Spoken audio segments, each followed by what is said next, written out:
kita dulu waktu awal mula hotel ini kan buffet makan pagi deh Pak ya. Makan pagi itu kan kebiasaan paling telur, sereal. Tapi karena tamu hotel kita itu sudah beragam, jadi kalau Bapak makan pagi itu saya akan ada makanan India. Karena saya ada tamu orang India. Karena saya juga banyak tamu Korea, saya ada makan pagi yang menunya Korea. Jadi mau nggak mau breakfast menu saya tuh harus lebih bervariasi. It's a magnet. Jadi kalau crowded, tambah crowded. Kalau sepi, tambah sepi. Jadi yang pertama saya lihat ini, how to make the place always look crowded. Even though tidak penuh. First thing I do is we call it layering, Pak. Jadi instead of open space totally, saya potong-potong.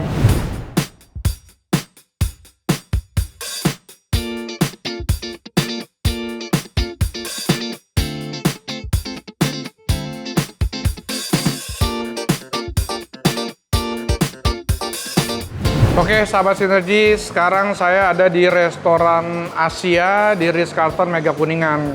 Saya mau ngobrol-ngobrol sama Pak Jason tentang restoran Asia yang sangat hype, dan juga hari ini ada acara rame sekali. Kita mau lihat ada apa aja di dalam. Nanti setelah itu kita mau ngobrol-ngobrol dengan Pak Jason dan juga dengan Pak Alex Bayu yang redesign dari Ritz-Carlton ini.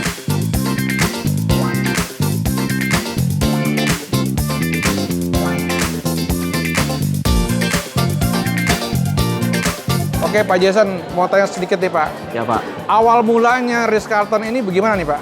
Indonesia ya? Jadi awal mula Ritz-Carlton itu datang, kebetulan kami yang membangun hotel ini. Di sini itu ada hotel dan juga ada apartemen. Jadi sebenarnya konsep awalnya kenapa kita ada hotel dan ada apartemen itu sebenarnya untuk jualan apartemennya Pak. Ya. Jadi kalau apartemen itu kan mereka biasanya perlu sesuatu yang added value, nilai tambah.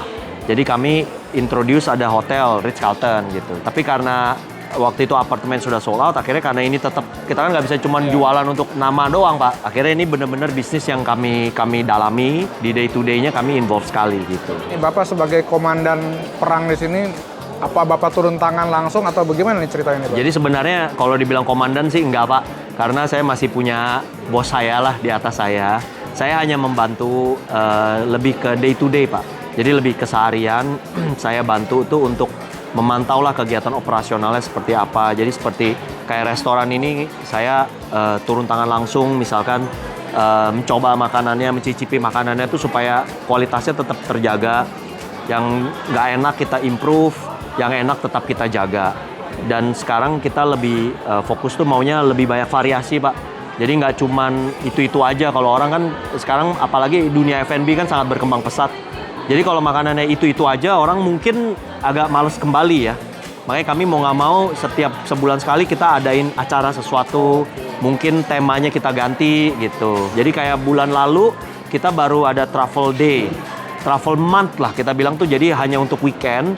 Jadi itu orang-orang di sini tuh bisa makan, bayar all you can eat buffet, tapi dapat travel. Sebagai contoh gini Pak, kita dulu waktu awal mula hotel ini kan buffet makan pagi deh Pak ya. Makan pagi itu kan kebiasaan paling telur, sereal. Tapi karena tamu hotel kita itu sudah beragam, jadi kalau Bapak makan pagi itu saya akan ada makanan India. Karena saya ada tamu orang India. Karena saya juga banyak tamu Korea, saya ada makan pagi yang menunya Korea. Jadi mau nggak mau breakfast menu saya tuh harus lebih bervariasi. Kita berpikir orang Korea kalau keluar dari negaranya tuh mau coba makanan lain. Iya tentu, tapi mereka tuh kayak pagi tuh harus kayak mencoba makanan mereka sendiri, kebiasaan gitu Pak. Biasanya kan western ya, atau basic aja kan? Tetap basic westernnya tetap ada. Jadi roti ada, sereal ada, telur ada, misalkan bakmi goreng ada, sosis ada, itu semua ada Pak. Bubur ada, semua ada. Cuman kita tambah Pak. Mau nggak mau kita harus tambah untuk serve orang-orang yang tamu-tamu kita ini gitu. Tapi kalau siang malam campur semua ada Pak. Campur ada ya? Ada, makanya Bapak ada Jepang, ada Chinese, ada Indonesia, ada yang kita grill, ada spaghetti, semua ada Pak. Jadi kita lengkap, harus jadi lengkap. Ini selalu rame nih kalau Selalu rame Pak. Selalu dari rame. berbagai tipe orang, karakter orang ya. Yang terakhir Pak, saya lihat ini desainnya bagus ya Pak. Ini apa dari awal memang desain seperti itu gimana ya Pak? Enggak Pak, sudah 2 kali perubahan. Sekali itu waktu waktu pertama kali kita bangun desainnya beda. Ini kan hotel sudah dari 2005 Pak ya. Iya. Jadi kalau nggak salah sekitar 7 tahun setelah kita buka, kita ada sedikit perubahan. Nah ini baru-baru ini juga, ya ini mungkin udah 7 tahunan lah. Sebelum COVID lah, mungkin 2-3 tahun sebelum COVID, kami renov. Kebetulan Pak Alex, ini yang membantu, Pak Alex Bayu ini sebagai interior designer yang membantu kami untuk mengkonsepkan seperti apa sih yang bagus untuk restoran itu gitu Pak. Nah, kebetulan nih Pak Alex Bayu salah satu interior design top Indonesia. Jadi cocok ya mengerjakan Ritz-Carlton ya? Sangat cocok Pak. Kira-kira nih apa yang Bapak lakukan nih Pak sehingga ambience-nya jadi tambah keren sehingga Ritz-Carlton ini selalu terutama restoran Asia selalu ramai ya Pak, selain makanan yang enak yang dikontrol langsung sama Pak Jason. Nah, Bapak sebagai yang merenov ini nih Pak, kira-kira apa yang Bapak pikirkan sampai akhirnya menjadi ramai seperti ini dan keren gitu Pak, buat orang yang makan di sini senang Pak? Kalau Pak Ismet familiar with Ritz-Carlton sebelum kita renov, it was actually open space. Jadi F&B ini gampang-gampang susah. It's a magnet. Jadi kalau crowded, tambah crowded. Kalau sepi, tambah sepi. Jadi yang pertama saya lihat ini, how to make the place always look crowded. Even though tidak penuh.